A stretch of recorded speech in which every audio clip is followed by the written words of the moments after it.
जय हिंद दोस्तों, welcome to Shaurya classes. आज का हमारा टॉपिक है 11th क्लास की एक महत्वपूर्ण विषय का नाम है इकोनॉमिक्स। जी हाँ, इससे पहले हमारी एक और वीडियो आ चुकी है। अगर अभी तक वो आपने नहीं देखी है तो इस वीडियो के नीचे डिस्क्रिप्शन में उसका लिंक दे दिया जाएगा। तो जहाँ पे हमने ख़त्म करा था, आज हम उससे आगे का पढ़ने की कोशिश करते हैं। तो हम पढ़ रहे थे 11th क्लास की एक महत्वपूर्ण इकोनॉमिक्स की बुक। हम सभी जानते हैं कि 11th में इकोनॉमिक्स की दो बुक हैं, एक है सांख्यिकी, दूसरी है व्यष्टि अर्थशास्त्र। तो आइए अब हम व्यष्टि अर्थशास्त्र के पहले चैप्टर और पहले यूनिट को पढ़ने की कोशिश करते हैं। चैप्टर का नाम है व्यष्टि अर्थशास्त्र एक परिचय। तो अब हम आगे पढ़ते हैं। तो इससे पहले वाली वीडियो में हमने बात करी थी कि इकोनॉमिक्स क्या है, अर्थशास्त्र और अर्थव्यवस्था क्या होती है, अर्थव्यवस्था के प्रकार क्या होते हैं, और नियोजित अर्थव्यवस्था क्या है, गैर नियोजित क्या होती है। इसी के साथ साथ हमने खुली अर्थव्यवस्था और बंद अर्थव्यवस्था का भी अध्ययन किया था। और हमने यह भी जाना था कि अर्थव्यवस्था के अंतर्गत हम किन किन चीज़ों की जानकारी हासिल करते हैं। तो आज हम बात करते हैं व्यष्टि अर्थशास्त्र एक परिचय। तो बच्चों, इसमें से आपका 4 नंबर का एक क्वेश्चन आता है। पहले हम उस पर बात करते हैं कि व्यष्टि अर्थशास्त्र क्या है। हमने पहले भी पढ़ा था कि व्यष्टि अर्थव्यवस्था, जिसको हम माइक्रो इकोनॉमिक्स के नाम से भी जानते हैं, व्यष्टि अर्थशास्त्र अर्थव्यवस्था की एक वह शाखा होती है जहां पे हम एक व्यक्तिगत फर्म, एक व्यक्तिगत यूनिट का अध्ययन करते हैं। दूसरे शब्दों में हम बात करते हैं कि व्यष्टि अर्थव्यवस्था, जिसको हम समष्टि इकोनॉमिक्स के नाम से भी, जिसको हम माइक्रो इकोनॉमिक्स के नाम से भी जानते हैं, उसमें हम ये पढ़ते हैं कि व्यष्टि अर्थव्यवस्था के अंतर्गत क्या होता है।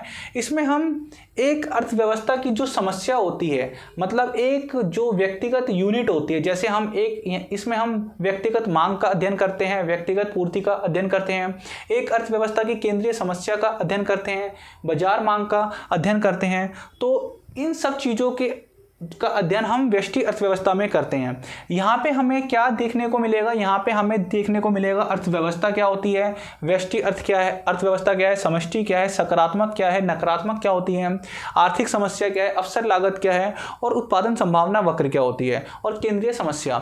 अब हम इन सब के ऊपर चर्चा करते हैं कि एक एक करके कि ये क्या क्या है। सबसे पहले हमें यहाँ बताया गया है कि व्यष्टि अर्थव्यवस्था और समष्टि अर्थशास्त्र ये क्या होता है। अक्सर देखा गया है कि एग्जाम में 11th और 12th क्लास में 3 नंबर से लेकर 4 नंबर का एक क्वेश्चन आता है। वो क्वेश्चन होता है व्यष्टि अर्थव्यवस्था और समष्टि अर्थव्यवस्था में अंतर क्या होता है। ये काफ़ी इंपॉर्टेंट है। तो आइए अब इस अंतर को जानते हैं कि व्यष्टि समष्टि में क्या अंतर है। सबसे पहले हम यह बात करते हैं कि व्यष्टि अर्थशास्त्र क्या होता है, और फिर हम बात करेंगे समष्टि अर्थशास्त्र। इन दोनों के हमें अर्थ समझने हैं। व्यष्टि अर्थशास्त्र को हम माइक्रो इकोनॉमिक्स के नाम से जानते हैं और समष्टि अर्थव्यवस्था को हम मैक्रो इकोनॉमिक्स के नाम से जानते हैं। व्यष्टि अर्थशास्त्र 11th क्लास की इकोनॉमिक्स की बुक है, और जो समष्टि अर्थशास्त्र है वो 12th क्लास की इकोनॉमिक्स की बुक है। तो ये आपका अंतर नहीं है, और ना ही आप एग्जाम में लिख के आना कि ये 11th की बुक है, ये 12th की बुक है। ये मैं आपको समझाने के लिए बोल रहा हूँ। व्यष्टि अर्थव्यवस्था की एक ऐसा प्रकार होता है जहां पे एक अर्थव्यवस्था के अंतर्गत एक व्यक्तिगत फर्म, एक व्यक्तिगत यूनिट या एक व्यक्तिगत मांग और व्यक्तिगत पूर्ति का अध्ययन किया जाता है। वहीं पे समष्टि अर्थव्यवस्था के अंतर्गत अर्थव्यवस्था के संपूर्ण क्षेत्र का अध्ययन किया जाता है। यहाँ पे व्यक्तिगत ना होकर यहाँ पे संपूर्ण का अर्थ मतलब अध्ययन किया जाता है। जैसे वहाँ पे हम व्यष्टि में हम एक इंडिविजुअली डिमांड और इंडिविजुअली सप्लाई की स्टडी करते हैं, और समष्टि में हम क्या करते हैं, हम पूरे देश की जो जीडीपी होती है वहाँ पे समग्र मांग, समग्र पूर्ति का अध्ययन करते हैं। इसके साथ साथ हम यहाँ पे कह सकते हैं जो व्यष्टि अर्थव्यवस्था है, जिसको हम माइक्रो इकोनॉमिक्स के नाम से जानते हैं, उसमें हम इंडिविजुअली यूनिट का अध्ययन करते हैं। मतलब एक व्यक्ति के द्वारा जो क्रियाएं की जाती हैं, जो आर्थिक क्रियाएं होती हैं, उसका अध्ययन किया जाता है। और इसी के साथ साथ यहाँ पे जो समष्टि अर्थव्यवस्था है, जिसको हम मैक्रो इकोनॉमिक्स के नाम से जानते हैं, यहाँ पे नेशनल इनकम का अध्ययन किया जाता है, राष्ट्रीय आय का अध्ययन किया जाता है। इसी के साथ साथ यहाँ पे हाउस होल्डर का अध्ययन किया जाता है कि भाई एक उत्पादन संभावना वक्र क्या होता है, या फिर बाजार मांग क्या होती है, या फिर व्यक्तिगत मांग क्या होती है, या फिर व्यक्तिगत पूर्ति क्या होती है, या फिर उपभोक्ता संतुलन क्या है, उत्पादक संतुलन क्या है। लेकिन यहाँ पे हम बात करते हैं पूरे देश की जीडीपी की, एक देश की पूरी इनकम क्या है, चाहे वो आय विधि से हो, क्या वो व्यय विधि से हो, क्या वो उत्पादन विधि से हो। आपके लिए ये शब्द काफ़ी ज़्यादा मुश्किल होएंगे, क्योंकि अभी आप 11th में आए हो, आपको ये नहीं पता कि भाई आय विधि क्या है, व्यय विधि क्या है, और और उत्पादन क्या होता है और उपभोक्ता संतुलन क्या है, धीरे धीरे अभी हम इनके ऊपर चर्चा करते हैं कि ये क्या होती है। इसी के साथ साथ हम यहाँ बात करते हैं कि माइक्रो इकोनॉमिक्स में हम इंडिविजुअली एक फर्म का अध्ययन करते हैं, और जो मैक्रो इकोनॉमिक्स होती है यहाँ पे हम पूरी यहाँ पे हम रोजगार से संबंधित समस्या का अध्ययन करते हैं। जैसे आपने अक्सर सुना होगा कि भाई अभी तो मार्केट में इन्फ्लेशनरी आई हुई है या फिर डिफ्लेशनरी आई हुई है, तो उस चीज़ का जो कॉन्सेप्ट होता है वो मैक्रो में नहीं, वो माइक्रो में नहीं होता, वो मैक्रो इकोनॉमिक्स में होता है। इसके साथ साथ यहाँ पे हम इंडिविजुअली डिमांड और सप्लाई का, और यहाँ पे हम अनएम्प्लॉयमेंट की स्टडी करते हैं। अब इन सब चीज़ों को हम थोड़ा और खोलने की कोशिश करते हैं और जानते हैं कि ये क्या है। भाई सबसे ज़्यादा इंपॉर्टेंट क्वेश्चन आपका 3 से 4 नंबर का क्वेश्चन ये बनता है कि व्यष्टि अर्थशास्त्र और समष्टि अर्थशास्त्र में अंतर क्या है। सबसे पहले हमें पता है कि व्यष्टि अर्थशास्त्र अर्थव्यवस्था का एक अंग का अध्ययन करता है। इन शॉर्ट हम कह सकते हैं कि व्यष्टि अर्थव्यवस्था में हम एक व्यक्तिगत इकाई का अध्ययन करते हैं। दूसरी ओर समष्टि अर्थव्यवस्था में हम अर्थव्यवस्था के संपूर्ण क्षेत्र का अध्ययन करते हैं। तो पहला पॉइंट आपको क्लियर हो गया। सेकंड पॉइंट में उसी पॉइंट को एक्सप्लेन किया गया है कि व्यष्टि अर्थशास्त्र में हम छोटी छोटी अथवा व्यक्तिगत इकाई जैसे एक व्यक्ति, एक परिवार, फर्म या उद्योग आदि का अध्ययन किया जाता है। दूसरी साइड पे हम बात करते हैं कि समष्टि अर्थशास्त्र में हम इकाइयों के योग जैसे राष्ट्रीय आय, जैसे कुल राष्ट्रीय आय, कुल उपभोग, कुल उत्पादन का अध्ययन किया जाता है। मतलब यहाँ पे एक व्यक्तिगत इंडिविजुअली फर्म हो गया, इंडिविजुअली एक पर्सन हो गया, उसकी डिमांड और उसकी सप्लाई होगी, और यहाँ पे पूरे देश के लोगों की जो डिमांड है, पूरे देश के लोगों की जो सप्लाई है, उसकी स्टडी यहाँ पे होती है। दूसरे शब्दों में हम बात करें थर्ड पॉइंट पे कि व्यष्टि अर्थशास्त्र योग करने की क्रिया है। यहाँ पे हम किसी चीज़ को जोड़ने की बात करते हैं, और यहाँ पे हम जो पूरे देश की इनकम है या पूरे देश की जो आय होती है या जो समष्टि अर्थशास्त्र होता है, उसमें हम इंडिया की जो पूरे देश की इनकम है उसको हम छोटे छोटे पार्ट में पढ़ने की कोशिश करते हैं। इसीलिए हम यहाँ बात करते हैं कि समष्टि अर्थशास्त्र योग को टुकड़ों में तोड़ने की क्रियाएं हैं। इसमें से आप कोई भी 5 पॉइंट अगर आप अच्छी तरह पढ़ लेते हो या समझ लेते हो तो 4 में से 3.5 नंबर आपके अच्छी तरह बन जाते हैं। अगला पॉइंट है व्यष्टि अर्थव्यवस्था के अंतर्गत इसकी केंद्रीय समस्या कीमत निर्धारण होती है। भाई व्यष्टि अर्थव्यवस्था में जो मेन प्रॉब्लम होती है वो होती है कीमत का निर्धारण करना। किसी वस्तु की कीमत का किस प्रकार से निर्धारण किया जाएगा, जो कि उद्योगों के द्वारा और जो कि फर्मों के द्वारा मतलब निर्धारित की जाती है, जो कि यहाँ पे हम आगे पढ़ने की कोशिश करेंगे। और इसकी जो मुख्य समस्या है इसमें क्या है, इसकी प्रमुख समस्या उत्पादन व रोजगार का निर्धारण करना है।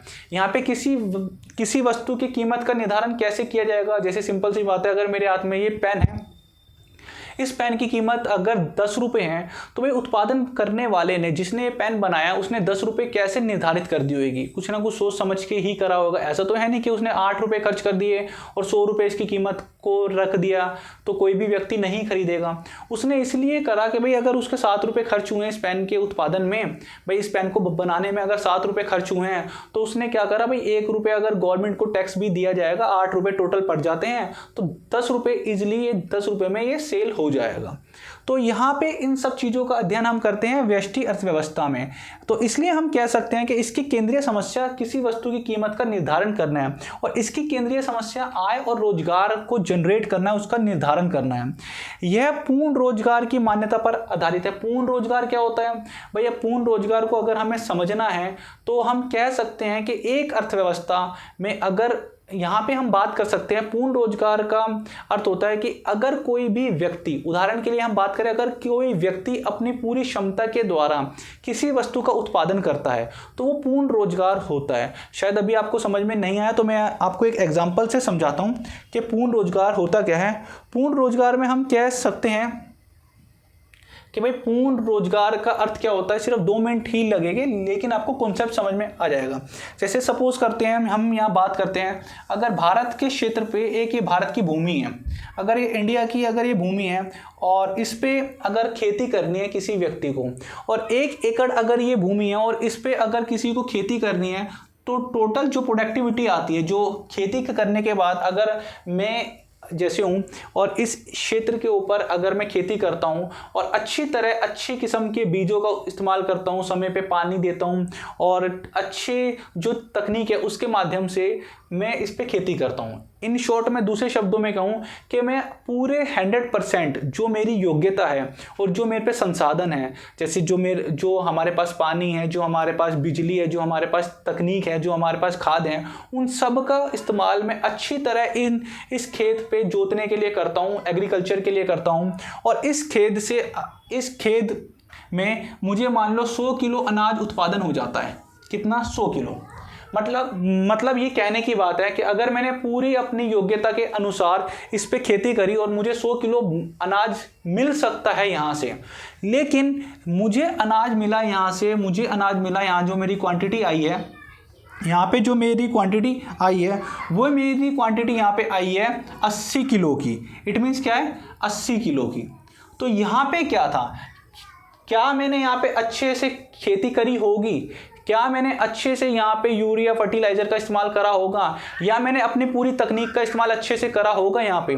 तो यहाँ पे कहीं ना कहीं पे मेरी कमी रह गई है, तभी उत्पादन में कमी हुआ है। जैसे कि अगर हम बात करें, या तो मैंने यहाँ तक एग्रीकल्चर कर दिया, यहाँ पे अच्छी तरह खेती कर दी और ये मैंने ऐसे ही खाली छोड़ दिया। अगर मैंने ये खाली छोड़ दिया तो इट मीन्स जहाँ से जो प्रोडक्टिविटी होनी चाहिए वो नहीं हो पाई। तो पूर्ण रोजगार का अर्थ होता है जब एक अर्थव्यवस्था के द्वारा जो उसके संपूर्ण संसाधन है और जो उनकी पूरी योग्यता है, वो अगर 100% अपना वो कार्य करे और जो उससे आउटकम आता है, जैसे आउटकम यहाँ आना चाहिए था 100 किलो गेहूं की उत्पादन होने चाहिए, लेकिन हुई मेरी 80, क्योंकि यहाँ ये मैंने क्षेत्र खाली छोड़ दिया। जब खाली छोड़ दिया तो उत्पादन यहाँ पे होएगा ही नहीं। तो पूर्ण रोजगार का अर्थ शायद अब आपको समझ में आ गया है कि पूर्ण रोजगार क्या होता है, कि भाई एक व्यक्ति के द्वारा या एक अर्थव्यवस्था के द्वारा अपने समस्त संसाधनों को इस प्रकार से कार्य करें ताकि उससे जो प्रोडक्टिविटी आए वो पूरे 100% आए। अब आपको समझ में आ गया? या फिर एक और एग्जांपल समझाऊं। जैसे एक छोटा सा एग्जांपल सपोज करो, जैसे स्कूल में अगर टीचर अगर समय पे क्लास में आती है और अपनी पूरी योग्यता के अनुसार बच्चों को समझाती है, तो कोई भी बच्चा फेल नहीं होगा। यहाँ पे मैं टीचर के ऊपर ब्लेम नहीं कर रहा हूँ, यहाँ पे मैं ये बता रहा हूँ, अगर एक टीचर टाइम से क्लास में आती है और टाइम से क्लास से जाती है और 100% अगर देती है अपना कि भाई मुझे सभी बच्चों को पास करवाना है या मुझे सभी बच्चों को समझाना है, तो कोई बच्चा फेल ही नहीं होगा। तो यहाँ पे वो टीचर अपनी योग्यता का पूरा इस्तेमाल कर रही है, अपने स्किल का पूरा इस्तेमाल कर रही है, जो उसके पास नॉलेज है वो अच्छी तरह से बच्चों को नॉलेज देने की कोशिश कर रही है। तो पूर्ण रोजगार का वही अर्थ होता है कि जो आपके पास संसाधन है, उस संसाधन से आप सर्वोत्तम जो आउटपुट आना है, उस संसाधन से जो सबसे अच्छी चीज जो आप प्राप्त कर सकते हो 100%, उसी को हम पूर्ण रोजगार के नाम से जानते हैं। तो हम यहाँ पे कह सकते हैं कि यह पूर्ण रोजगार की मान्यता पर आधारित होते हैं और यह अपूर्ण रोजगार की मान्यता पर आधारित होते हैं। अगला पॉइंट है, इसके तथ्य ठीक होते हैं परंतु यह आवश्यक नहीं कि यह पूरे समाज के लिए भी ठीक हो। यहाँ पे बोला हुआ है कि जो माइक्रो इकोनॉमिक्स होती है, ये हम एज्यूम करते हैं कि ये ठीक है, परंतु हम ये भी नहीं कह सकते ये कि जो हमारे लिए ठीक है वो औरों के लिए भी ठीक होगा।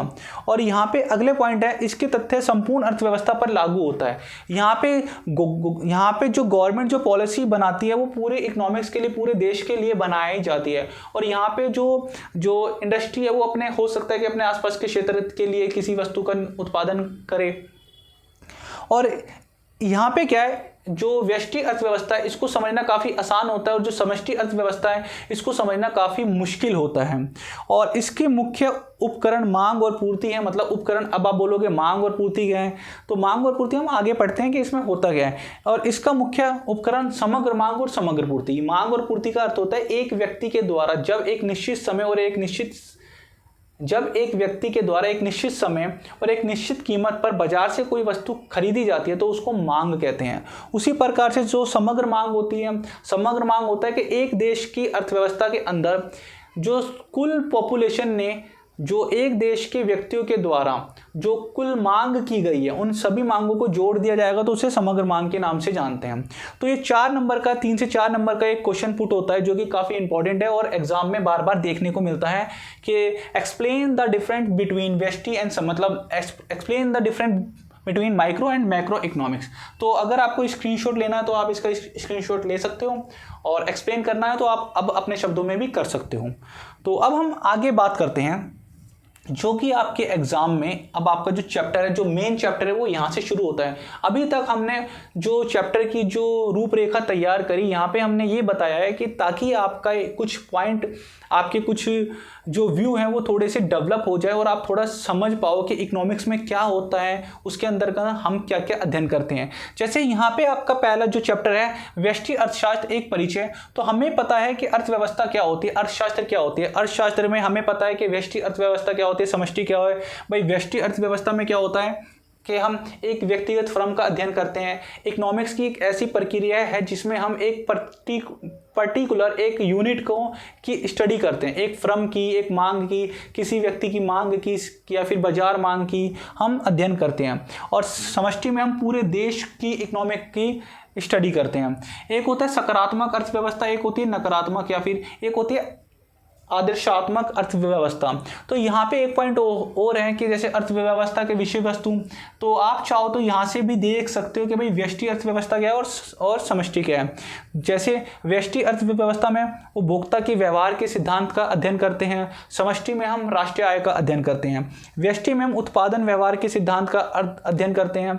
उपभोक्ता के व्यवहार का अध्ययन का अर्थ होता है कि हम यहाँ पे उपभोक्ता संतुलन के बारे में पढ़ते हैं कि एक व्यक्ति, एक उपभोक्ता, एक कंज्यूमर कब उसको सेटिस्फैक्शन होती है कि भाई वो बार बार वही चीज़ वो लेने के लिए जाता है। भाई आप हो, अगर आप कोई मार्केट से कोई वस्तु खरीदते हो, किसी भी चीज़ की अगर आप शॉपिंग करते हो और वो चीज़ आपको 100% सेटिस्फैक्शन दे जाती है, जैसे सपोज करो आपने किसी शॉप से पैंट ली है, कहीं से पैंट आप लेते हो या कहीं से आप जीन्स उठा लेते हो या कहीं से कोई भी चीज़ मार्केट से खरीद के लेके आते हो और वो चीज़ काफ़ी टाइम तक चल जाती है, आपने उसको काफ़ी अच्छी तरह यूज़ भी करा है। इट मीन्स आपने ये शब्द सुना होगा, भाई अब क्या ये पैंट फट जाए या ये मिसप्लेस भी हो जाए तो मुझे कोई गम नहीं होएगा क्योंकि मेरे पैसे वसूल हो गए। आपने उस चीज़ को इतना ज़्यादा अच्छी तरह यूज़ करा है कि अगर उसमें अब फट जाए या फिर कहीं मिसप्लेस भी हो जाए तब भी आपको कुछ मतलब ख़राब फील नहीं होता। आपने ये शब्द यूज़ करा होगा कि भाई मेरा तो पैसे वसूल हैं, मैं तो जो करना था उससे मतलब पूरे में मैंने मीन्स फुल्ली सेटिस्फाई था मैं उस चीज़ से। तो बाद में फ्यूचर में अगर आप फिर से शॉपिंग करने जाते हो तो बाद में आप फिर से उसी शॉप से ही कपड़े परचेज करने की कोशिश करते हो जहाँ से आपने वो पहले पैंट परचेज करी थी, क्योंकि आपकी वहाँ पे सेटिस्फैक्शन अब बन चुकी है। तो यहाँ पे हम उपभोक्ता व्यवहार का अध्ययन करते हैं कि किस प्रकार से एक कंज्यूमर सेटिस्फाई होता है। इसीलिए यहाँ पे मतलब कंज्यूमर सेटिस्फैक्शन की एक थ्योरी है। और यहाँ पे राष्ट्रीय आय को हम अध्ययन करते हैं कि राष्ट्रीय आय क्या होता है। एक देश के अंतर्गत जो आय जनरेट होती है, जो 3 प्रकार से हम उसको ज्ञात करते हैं, हम निकालते हैं, आय विधि, व्यय विधि, उत्पादन विधि। इसके साथ साथ उपभोक्ता व्यवहार अभी हमने यहाँ पे कंज्यूमर थ्योरी की बात करी थी, अब यहाँ पे हम जो उत्पादन व्यवहार है मतलब उपभोक्ता के साथ साथ उत्पादन का मतलब कि प्रोड्यूसर की थ्योरी को भी पढ़ने की कोशिश करेंगे। उसमें राजकोषीय नीति होती है कि सरकार जो नीतियां बनाती हैं, सरकार की नीति मतलब एक राज्य के लिए नहीं पूरे देश के लिए होती है। जैसे कुछ नीतियां बना दी कि मतलब किसी वस्तु पे कोई टैक्स लगा दिया या किसी वस्तु पे सब्सिडी दे दी, तो यहाँ पे राजकोषीय नीति देखने को मिलती है।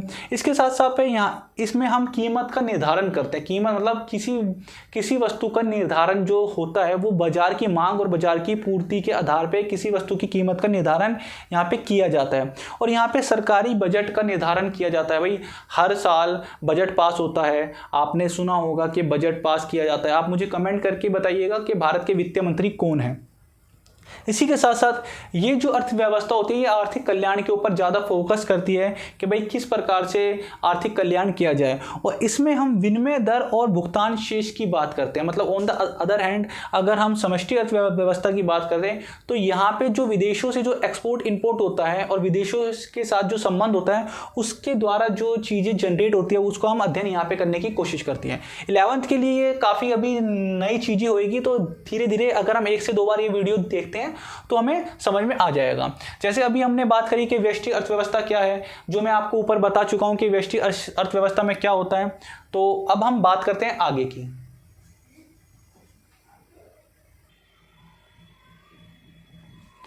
इसी के साथ साथ हम यहाँ बात करते हैं कि आपके लिए notes are available in Hindi and English language. तो ये हिंदी और इंग्लिश में दोनों में आपके पास ये नोट्स अवेलेबल हो जाएंगे। तो चैनल के नीचे डिस्क्रिप्शन में इस वीडियो के नीचे इस पर नोट्स मिल जाएंगे आपको।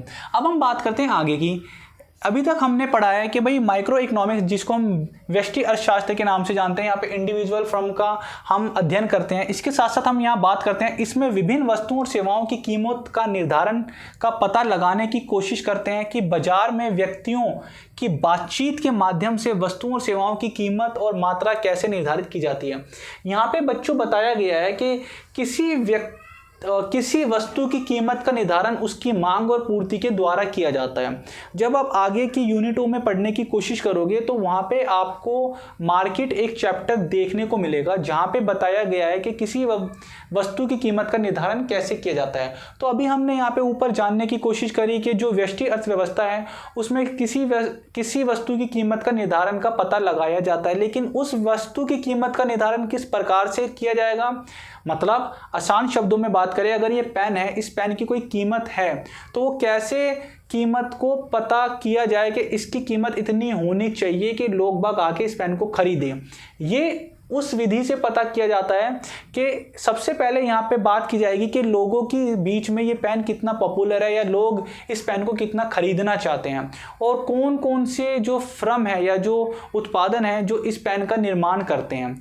तो हम कह सकते हैं अर्थव्यवस्था के क्षेत्र में कि भाई बाजार की मांग और बाजार की पूर्ति के अनुसार, मतलब लोगों की मांग और लोगों की सप्लाई के द्वारा किसी वस्तु की कीमत का निर्धारण किया जाता है। अब हम दूसरे पॉइंट पे आते हैं। इसमें हम उपभोक्ता के संतुलन, उत्पादन के संतुलन, मूल्य सिद्धांत, उपयोगिता विश्लेषण आदि का अध्ययन करते हैं, जो कि मैं आपको बता चुका हूँ कि भाई व्यष्टि अर्थव्यवस्था में हम हैं वो हम यहाँ पे कंज्यूमर इक्विलिब्रियम की बात करते हैं, प्रोड्यूसर इक्विलिब्रियम की बात करते हैं। मतलब कि एक उपभोक्ता को सेटिस्फेक्शन कब मिलता है और एक जो उत्पादक होता है उसको सेटिस्फेक्शन कब मिलता है। इसी के साथ साथ हम यहाँ पे बात करते हैं कि भाई हम यहाँ पे ये बात करते हैं कि व्यष्टि अर्थशास्त्र में अध्ययन किए जाने वाले कुछ महत्वपूर्ण प्रश्न इस प्रकार के हैं। बाजार में किसी वस्तु की कीमत कैसे निर्धारण की जाती है। मैंने आपको बताया कि उसकी कीमत कैसे होगी। कीमत का निर्धारण, किसी वस्तु की कीमत को तब बनाया जाता है या तब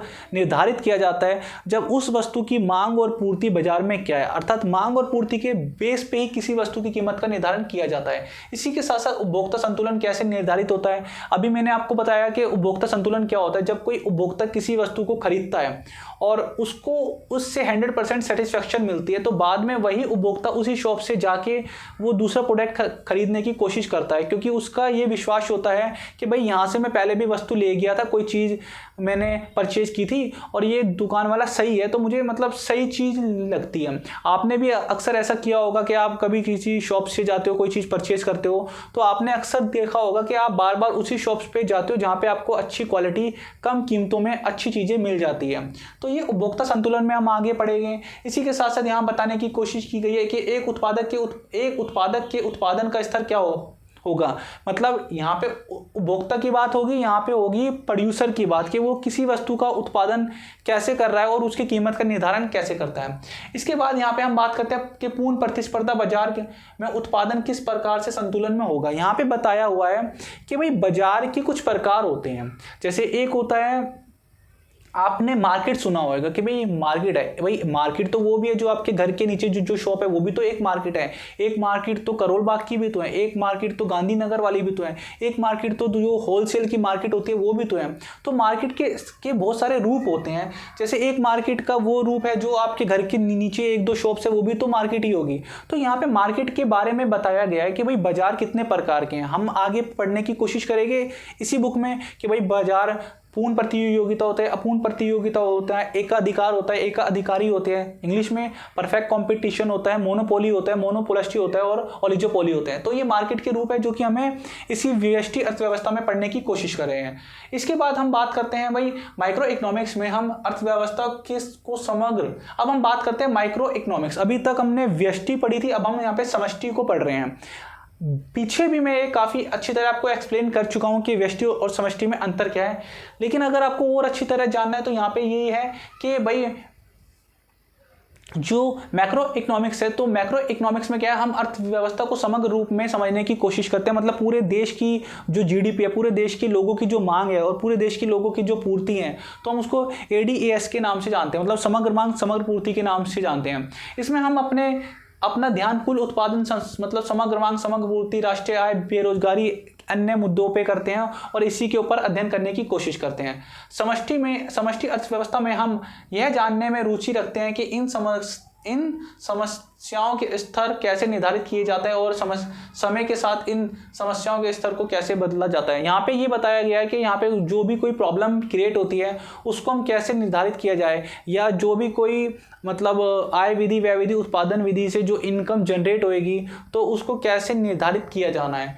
इसी के साथ साथ यहाँ पे लिखा है समग्रता, लेकिन यहाँ समस्याओं का भी निर्धारण किया जाता है। इसी के बाद हम यहाँ बात करते हैं समष्टि अर्थव्यवस्था के अध्ययन किए जाने वाले कुछ महत्वपूर्ण प्रश्न प्रकार हैं। अर्थव्यवस्था में कुल उत्पादन का स्तर क्या है, कुल मतलब यहाँ पे बताया गया है कि ADAS क्या होता है। जब आप 12th में आओगे तो आपको पता चलेगा कि भाई जो नेशनल इनकम का जो चैप्टर है उसके बाद आता है वहाँ पे आय तथा रोजगार का निर्धारण। उसमें ये बताया गया है कि भाई एक आपने अक्सर सुना होगा कि भाई अभी तो मार्केट में इन्फ्लेशनरी आई हुई है, अभी तो मार्केट में मंदी की स्थिति है या मार्केट में तेजी की स्थिति है। तो ये क्या होता है कि मंदी की स्थिति क्या होती है, तेजी की स्थिति क्या होती है, या अत्यधिक मांग या अभावी मांग या पूर्ण रोजगार, ये सब चीज़ें हम 12th के जो समष्टि अर्थव्यवस्था है उसमें पढ़ने की कोशिश करेंगे।